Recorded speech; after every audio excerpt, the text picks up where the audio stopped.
Dennis Jalen, du har været i kamp i dag, og du skrev, at det var en fed oplevelse. Hvordan var det en fed oplevelse? Jamen, det var atmosfæren. Altså, der er jo sindssygt mange mennesker, der råbte og skreg, inden man kommer ind. Man kommer igennem sådan en lille tunnel ind til kampen, eller ind til ringen. Og så begynder folk jo bare at lyde. Så det var en kæmpe oplevelse. Det var rigtig stort. Men du tabte desværre. Ja. Så hvor stort et nederlag er det?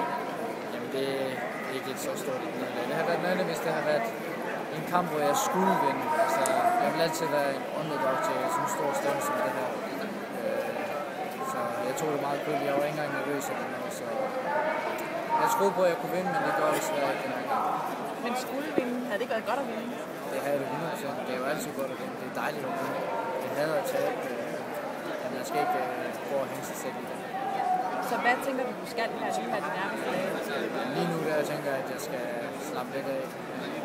Lige få styr på mit hoved og få lyst til at bokse igen. Altså, jeg har stadigvæk lyst til det, men få den der gejst med, at det virkelig er. Så når jeg kommer hjem, så det er jeg tænker. Men lysten til at bokse igen, hvad er der sket med lysten? Ja, jeg har jo trænet i 1,5 år, så lysten den går lidt af en gang imellem, så jeg skal bruge sig selv op. Så det er en hård verden, det er det, og nogle gange kan man godt have det med sig selv. Men hvordan ved du, at du ikke fuldstændig mister lysten til at bokse? Det vil jeg altid gøre. Altså, boksning har været mit liv, og det er det, jeg gerne vil.